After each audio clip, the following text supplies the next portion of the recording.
It's the guy from the last video who still hasn't done his laundry.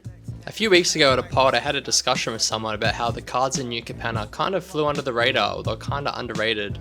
You might be able to think of a few that, are kind of cool but not really people know about, but have you ever heard of this one? This is Riveteer's Ascendancy. Riveteer's Ascendancy is a card heavily inspired by a pretty famous photo which you might have seen before, dubbed Lunch on Top of a Skyscraper. This photo, which was taken in 1932, shows 11 men sitting on a steel beam like 800 feet off the ground, casually just having lunch. When you look at this shot, your first thoughts might be to scoff at the shitty safety measures they had in place, or maybe you just looked at this photo and thought, hell yeah.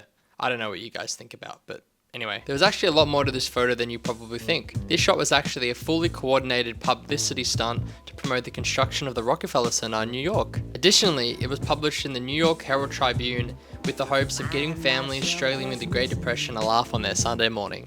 The men really did sit on this beam and chow down, but it definitely wasn't their idea, and certainly not a regular occurrence. Many viewed this photo as the idealization of the American dream, which was only really popularized a year before the publication of this photo. It's often pointed to as a symbol of pride for blue-collar workers, as it exemplified the risks and sacrifices they made to do their work, when in fact, it was just a bunch of guys posing for the camera. Now heading back to magic, Riveteer's Ascendancy, which takes direct inspiration from this famous photo, pictures 5 steel beam workers pretty much doing the same thing, eating their box lunches and hanging out. As far as I'm aware, this is one of the only cards in Magic to draw inspiration from a famous photo. Please correct me if I'm wrong so I can make more videos. This card also couldn't have been referenced in a better set.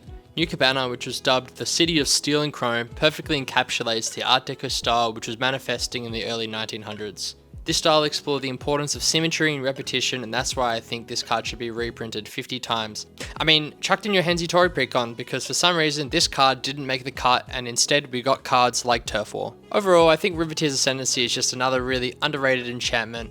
It's really cool, it's got a great reference, and it's very flavorful towards the set it was released in. And that's pretty much it. If you like this video, maybe consider subscribing, and maybe next time I'll actually do my laundry. Find myself just